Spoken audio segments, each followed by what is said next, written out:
Hello, BookTube. Hello, friends. Welcome to Lizziefaye Loves Books. I'm Elizabeth.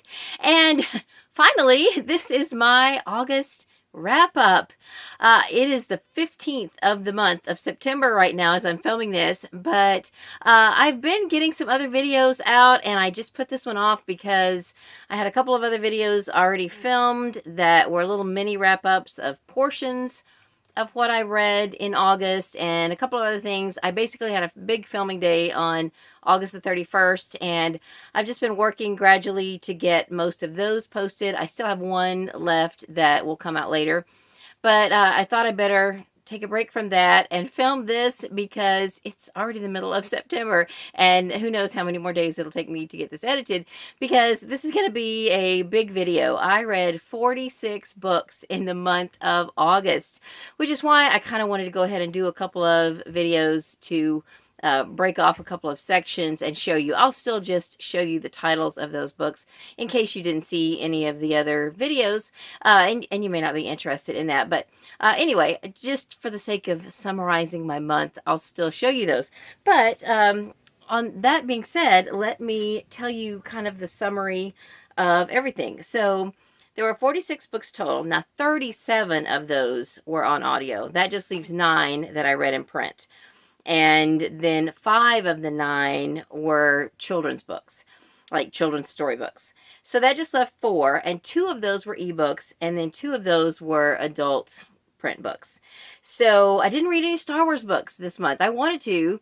I started one right at the end of the month, and I just finished it during the first 10 days of September, and now I'm reading another one. But I just had some other stuff that I just wanted to get done first, and so I had to put Star Wars on hold. So as far as genres go, one of the biggest things I read was nonfiction. I had 11 nonfiction books, and some of them were for other challenges, various challenges, but that was a really big number for me for nonfiction. Now, the biggest amount was women's fiction, because the majority of my 60 by 60 books are women's fiction. So 15 fell into that category, and 10 of those 15 were by the same author, which you may have already seen the video I did about Elizabeth Berg. I read 10 books by Elizabeth Berg, or I listened to them on audio. So then low for me is cozy mysteries. I read 4 cozy mysteries, but I did read 6 other books that I would consider mystery, thriller, suspense, that type of thing, but not cozy. And so a total of 10 mysteries altogether. One that was Christian fiction, one that was middle grade. I already mentioned 5 children's books, one that is classic, and then that should total 46. But 4 of the 46 were for book club, but I plugged those into the genres that they belong with. So then I thought it'd be fun, just because there's so many, to talk about authors for a minute. The biggest author that I read was Elizabeth Berg with 10. And then the next one down was 3 books, and that was by Corrie ten Boom.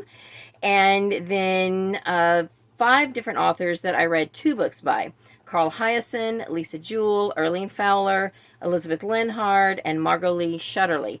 Now, the Margot Lee Shutterly book was one adult book, and then there's a scaled-down child version, and I'll show you that in a minute. But it was still, it counted as 2 books by the same author.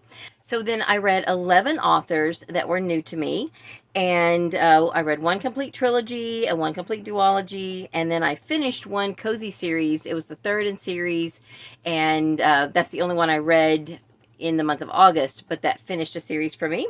And then I made progress in 4 other series. So it was altogether a really good month. Now, I announced a new challenge for the month of August that I called Oldest August, and I ended up reading just about everything I wanted to for that.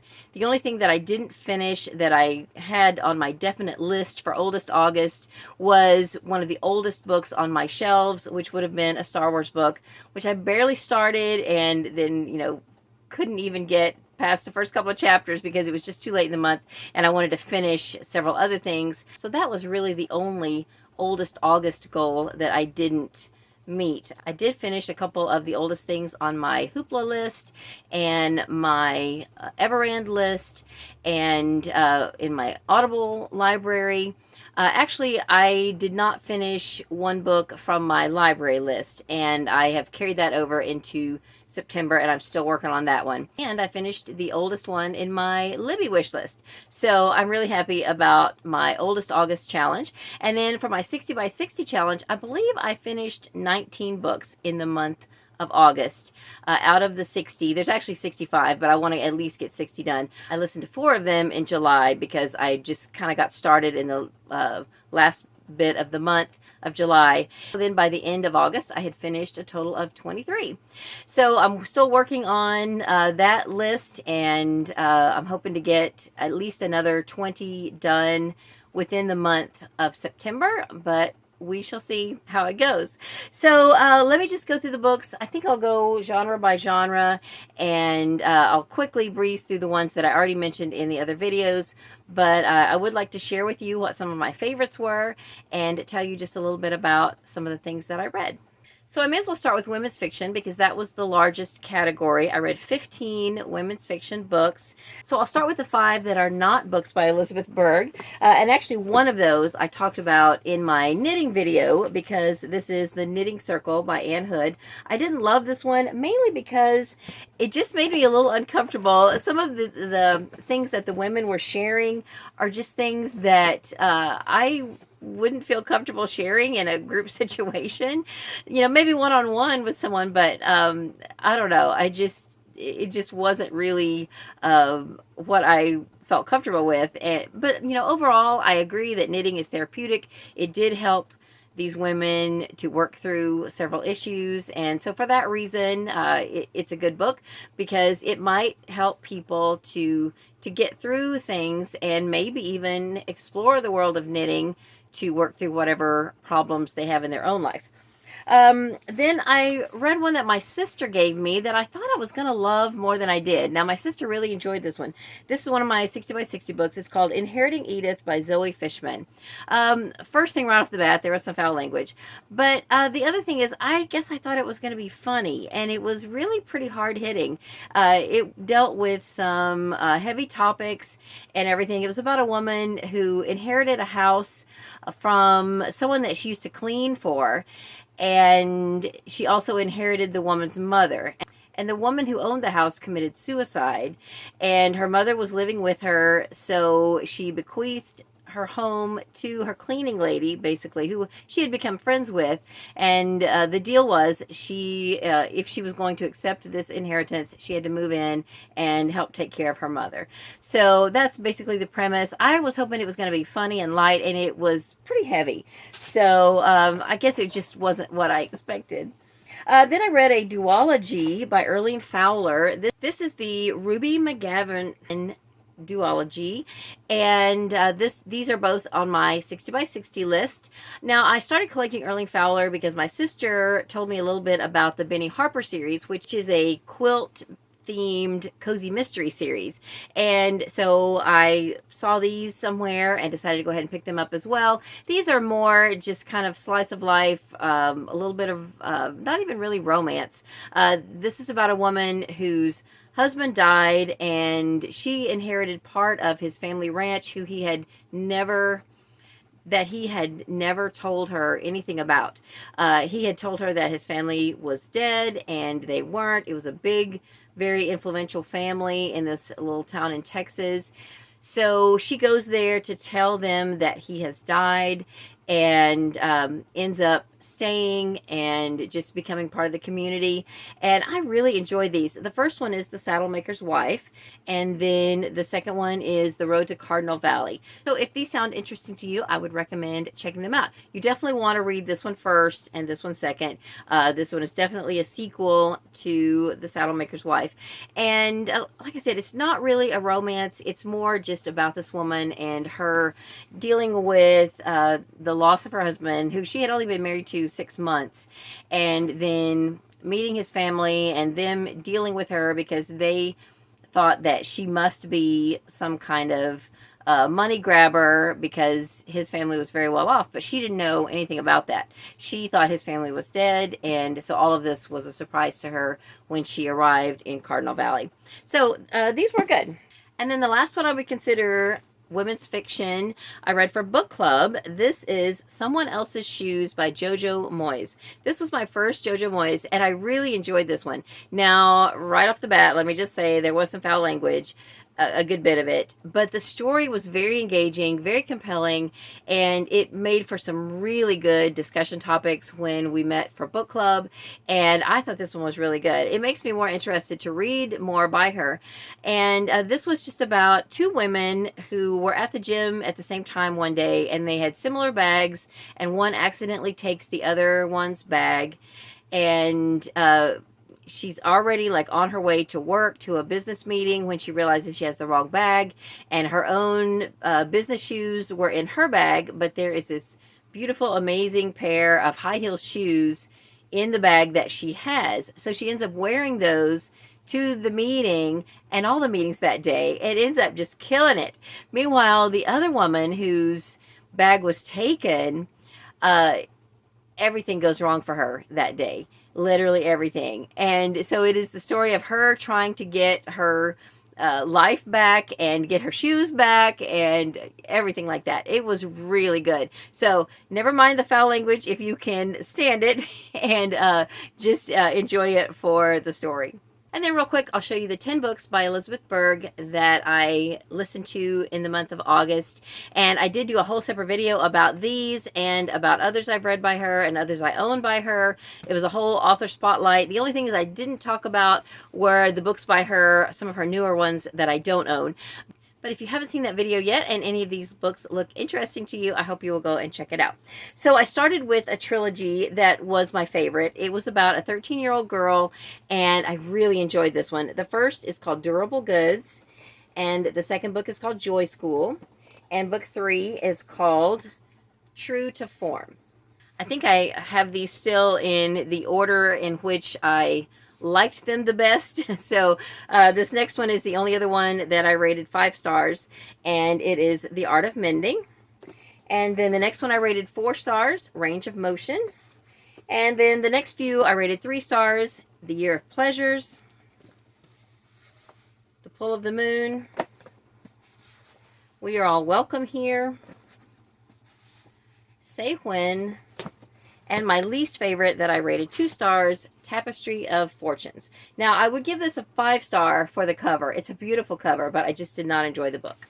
So let's move on to the next largest genre, which was nonfiction. And I had 3 different subgenres of nonfiction.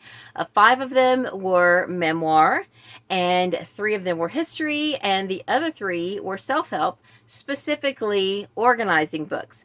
And most of those were for my oldest August challenge, because those were some of the oldest things that I had on my Everand and Hoopla lists. So let's start with the self-help books, because those are the ones that I listened to first. One of them was 1 Year to an Organized Life by Regina Leeds. This was okay. I thought the cover was cute. You know, she has all her ducks in a row. This would be definitely better read over the course of a year. Not everything in here would apply to me, but still, it was a pretty good book, and I was able to glean some interesting things from it. Then I listened to one by Dana K. White, who I have listened to before. This is Decluttering at the Speed of Life, Winning Your Never-Ending Battle with Stuff. She's pretty good. There's a couple of her strategies that I don't agree with. Like she says, when you are decluttering and pulling things out of a space, put them in a black bag so that your family can't see what you're taking out of the house. Well, that seems shady to me. I think maybe she's not trying to make it sound underhanded. You know, I don't think she means that you're taking anyone else's things, but maybe she thinks that if it's your stuff and you decide that you can get rid of it, you know, you don't want other family members trying to talk you out of it. I don't know. But to me, if I have something in my house and a family member wants it, I'm going to give it to my family member before I donate it to a thrift store or sell it. So I don't agree with that strategy. I like to make sure nobody else in the household wants this item before it leaves the house, because once it leaves the house, it's gone. So that's the main place that I disagree with her on. I don't know. What do you think on that? I just don't think you should, well, I especially don't think you should declutter someone else's things. And I don't think someone else should be allowed to declutter your things. But you do have to eventually make some hard decisions, which is kind of what I'm going through right now in my own house. So any books like this are good for inspiration. But, you know, I just have to stick with my own principles when it comes down to it. And then I read or listened to one that I don't have a physical copy of. It is by Gail Blanky, called Throw Out 50 Things. Now, that's another thing. I don't like that term throw out, because if you can recycle it, donate it, or sell it, then I think those are better than putting something in the landfill. But I think she really is just meaning, you know, let 50 things go. The other thing is that she's very clear about if you declutter 50 magazines, that's just one thing. She really should say throw out 50 categories of things, because that's really what she's saying here, which I get, because, you know, if your first thing that you declutter is magazines and you throw out 50, then okay, you're done, yay. But it's also psychologically tough, because if you are trying to throw out 50 things and it's really just 50 categories of things, and you have already thrown out hundreds of things or decluttered hundreds of things, and you're still not up to 50, then psychologically that's kind of heavy, you know, that's kind of tough. So I don't know, there's a balance there somewhere. But anyway, throughout all of those books, I did glean some inspiration, and I always love to read and listen to organizing books, because I just enjoy the inspiration that it gives me to, you know, keep soldiering on and decluttering my spaces. So for memoir, I read 3 by the same author. And the reason I got started with this author was because this was one of the oldest books on my Goodreads TBR. And it's Tramp for the Lord by Corrie ten Boom. But I knew that I really ought to read The Hiding Place first. And this is actually my copy, but I had already kind of donated it, put it on loan to the church library. So I went and borrowed it back, and I listened to this first because I believe this was her first book, and I feel like it's her most important book. It's her memoir of her time in the Nazi prison camp. And I just felt like I should read this first. Now, when I was a teenager, the movie called The Hiding Place came out, and I did see that with our church group. And I want to say that it was being shown at a church, in a church situation where we went to see it, and some of her books were out for sale. Well, the copies of The Hiding Place went really fast, and so I ended up buying a copy of Prison Letters, and I read that right away. And then I just had never ever gotten around to reading The Hiding Place at any point in my life. I'd always intended to, and I just never had.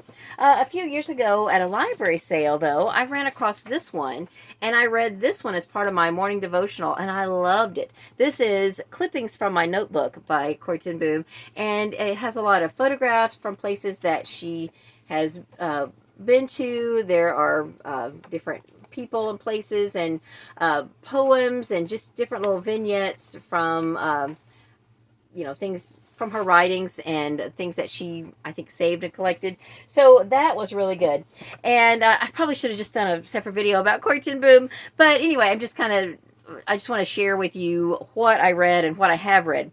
So the Prison Letters, though, I think I already took that up to church, because I was looking on my shelf and I don't think I have it here. But when I had already decided to read this one, I happened to notice this at the bookstore where I work. So I went ahead and purchased this one. So all of these will end up going to the church library, because I really want to share these with other people. But they are all fantastic. Now, The Hiding Place is more about her time in the prison camp. And then Tramp for the Lord is after she was out of the prison camp and had started traveling around the world, sharing Jesus with people, and sharing her testimony and talking about her time during the war and everything. And then I also picked up Amazing Love. This is actually a library copy, but I noticed that it was also on Audible Plus, so I went ahead and listened to it. It is just a little bitty short book, and it has a few duplicate stories from Tramp for the Lord and The Hiding Place, but it's just a little scaled down, quick story with some of her testimony in it, and different experiences and things like that. So all were very, very good, and I really enjoyed that. So because I read those, and I kind of had my headspace in Holocaust, I realized that one of my 60 by 60 books was Night by Elie Wiesel. So I listened to this on Audible Plus, and this was tough. I mean, it really was. All of the World War II things are just really tough. But I did listen to this, and I'm so glad that I did. I think it's a very important book. And then for my fifth memoir, thankfully I did have one comfort read. It is a book by Gladys Tabor. I've already mentioned it in a video. This is one of the ones I bought on eBay called Still Meadow Seasons. It is the second Gladys Tabor that I've ever read. I have it tabbed up with favorite passages, and I absolutely loved it. So if you have not ever heard of Gladys Tabor or have not ever read Gladys Tabor, please get yourself one now. Check your library. Even though they're all out of print, my library cooperative still has a few. In fact, I have one checked out right now that comes after this one in the Still Meadow series. They don't need to be read in order. They're not really written chronologically. They're kind of written seasonally. Each one is sort of broken down into months or seasons. They're just about her life living in her farmhouse in New England, and they're just delightful. And then also some nonfiction that I read had to do with the Daniel Plan. I didn't finish any of the Daniel Plan books, but we did start a group at our church in July, and so I've been rereading the main Daniel Plan book and reading the Jumpstart Guide and the devotional book I've been reading all year and stuff like that. But I also did read a Journey magazine. This was from the month of August of 2008, and it was one I had on my shelves. I had read it before. I have just kind of hung on to it because it's hard to get rid of this one. August of 2008 was the month that my mom passed away. But now that I've read this one twice, I think I can let this one go. But it was kind of bittersweet to read that again. And then the last three are history books. This is one from my 60 by 60 list called The Worst Hard Time by Timothy Egan. It is about the Dust Bowl, and I really did enjoy this. Again, it's a very tough book. Now, I grew up in Oklahoma, but I grew up in southeast Oklahoma. My dad used to call that the sticks. It definitely was not Dust Bowl territory, but I'm very interested in that era of time and what happened to those people. So this was a very interesting read. And then I read one other Dust Bowl book right at the beginning of September. So I want to go ahead and show it to you now. I had intended to read it in August when I read this one, but I just couldn't get it done. This is one my brother gave me. This is called Children of the Dust Bowl, The True Story of the School at Weed Patch Camp by Jerry Stanley. This was excellent.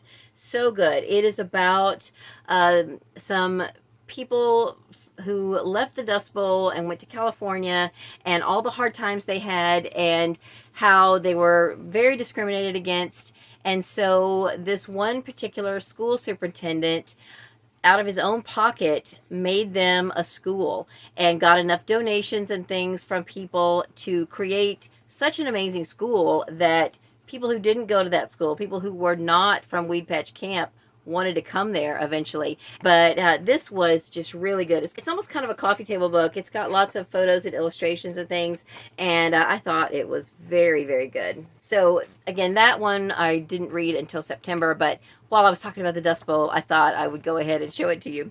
Then the oldest thing on my Libby list was Hidden Figures by Margot Lee Shetterly. I listened to this on audio, and it was enjoyable, but it was probably a little heavy on the science and the math for my taste, just because I'm not very math-minded. But then after I finished it, I read this to Emily, which is the scaled-down child version of Hidden Figures, and I kind of wish I had read this first. I think if I had read this first, I would have been able to just identify each of the women a little better so that I could have followed their story better as I was listening to it on audio. So I wish I had done it the other way around.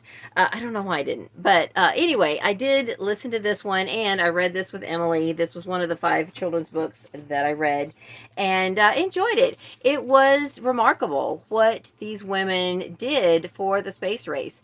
And they call them computers because they were humans who computed, so they were computers. And, you know, every time I would hear the word computer when they're talking about a person, I would have to kind of think, wait, what? You know, but it makes sense.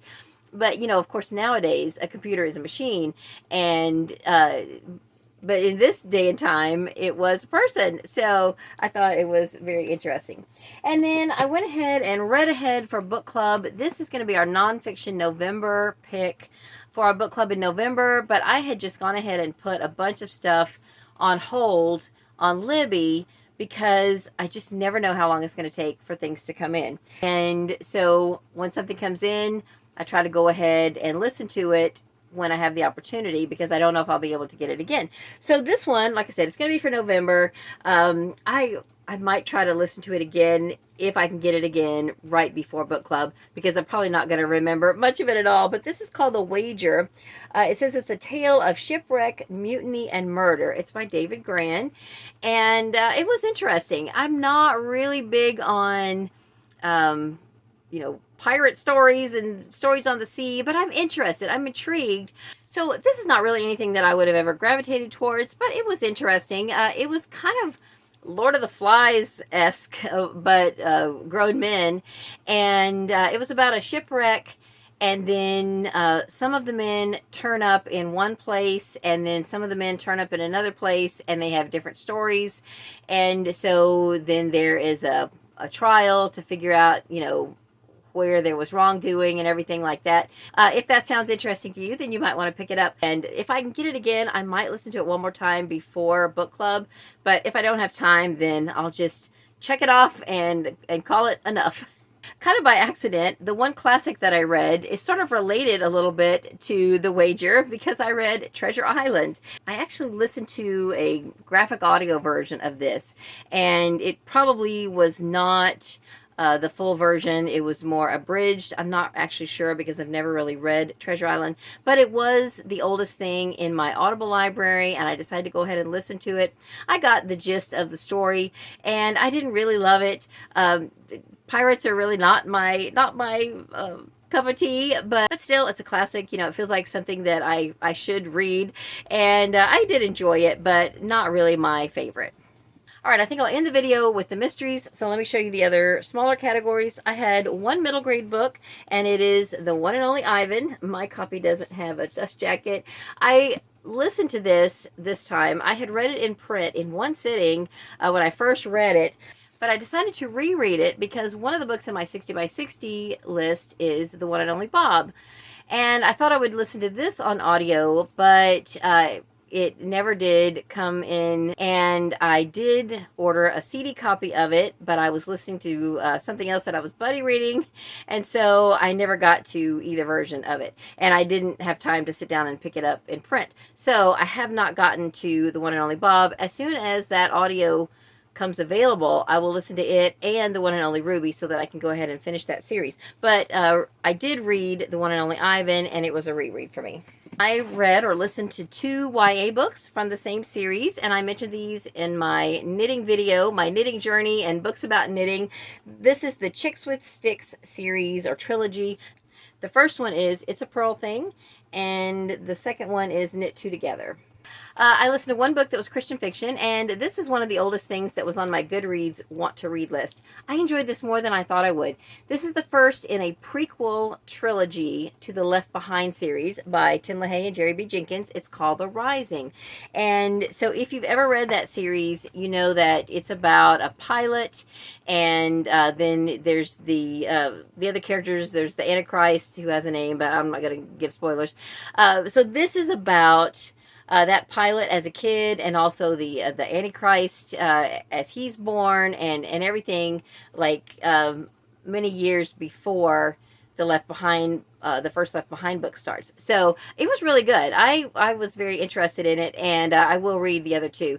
I've already forgotten the names of them. They both start with R, and I will definitely want to get to them. In fact, what this month succeeded in doing was adding more books to my TBR, because I did not realize that Night by Elie Wiesel is the first in a trilogy. So I've already put the rest of that trilogy in my Audible library, because I want to read the rest in that trilogy. Well, September is not quite over, and I am finally editing my August wrap-up and realizing that I never actually showed you the other 4 children's books that I read. These were all books that I read with Emily. For Oldest August, this is quite literally one of the oldest books in my household. I pulled it from Emily's shelf, and I couldn't remember if I had ever read it with her or not. It's The Cheery Scarecrow by Johnny Gruelle, and it was cute, but not really as good as I was hoping for.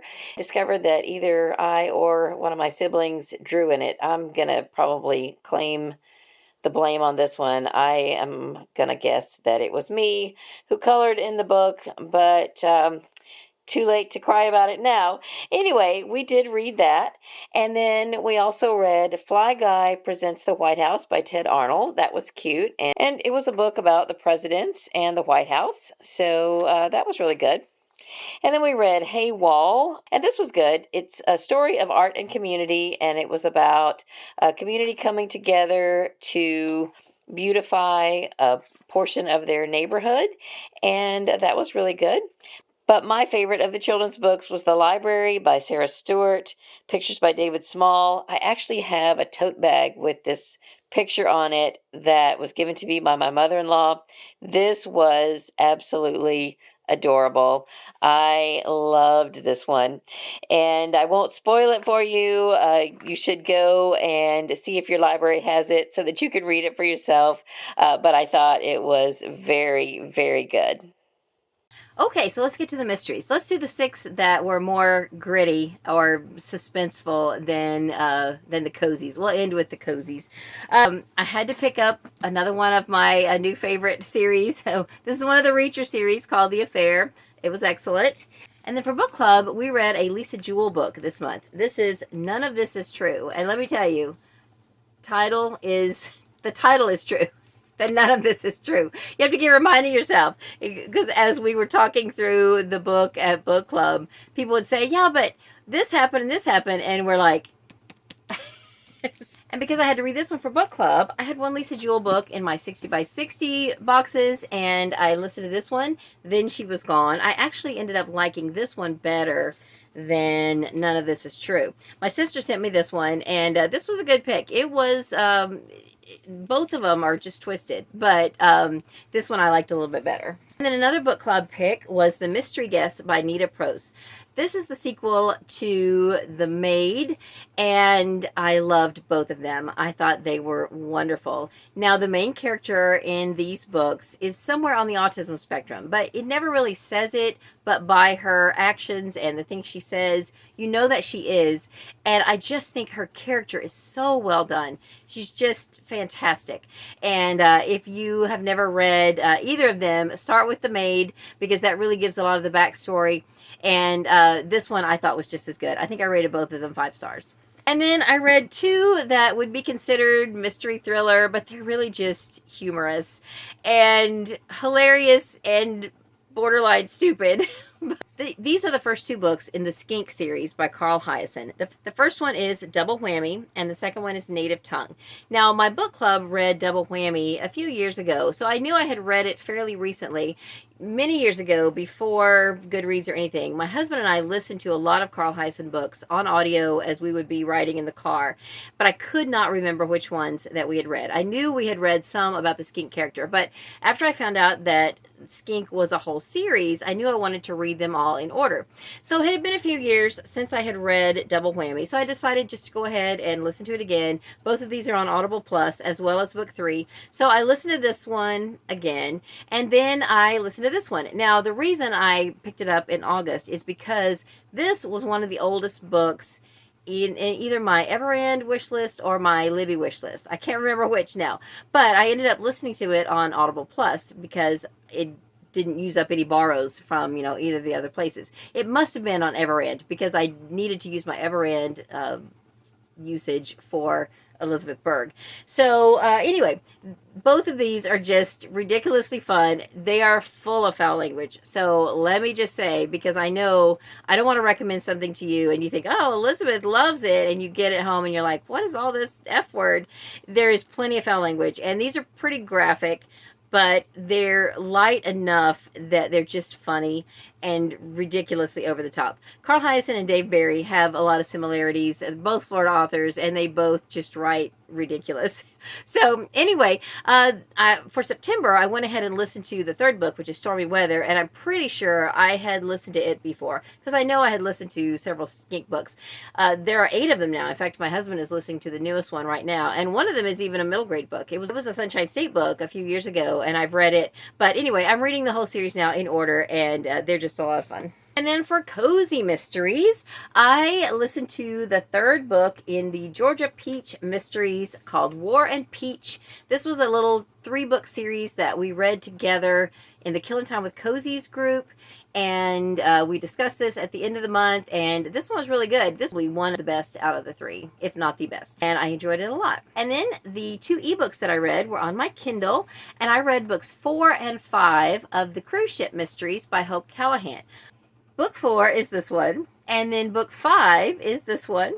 It is called Vanishing Vacationers, and both of these were very good. Now, I didn't go on to book 6 this month because I read ahead and saw that some of the characters, or at least one of the main characters from the Garden Girl series by Hope Callahan, is in the next Cruise Ship Mystery. So this month in September, I'm reading the first 3 of the Garden Girls mysteries, because each of them are about 10 chapters long, and I spent the first 10 days of the month reading book 1, and now I'm in the middle of book 2, and I will probably be able to go right on into book 3 and finish the first 3. Then I might go ahead at that point and go back to book 6 of the Cruise Ship Mysteries, or I might just go ahead and finish the first 6 of the Garden Girls, because they're all in one big 12-box set, and I would like to just check that whole box set off in my Kindle library and be done with it, but I'm enjoying them thoroughly.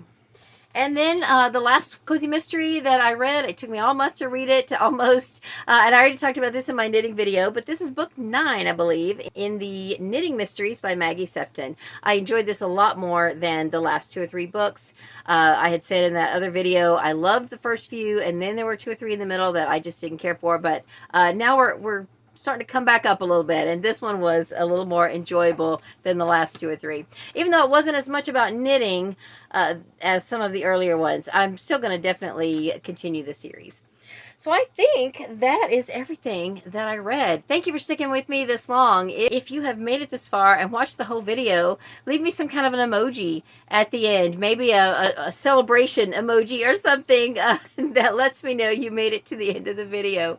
Thank you so much for watching. Let's chat in the comments about any of these books that you want to. I hope you will go back and watch the last couple of videos where I talked more in depth about the knitting books and the Elizabeth Berg books. And then coming up after this, hopefully in just a couple of days, will be the next installment of my 100 Years of Newbery winners.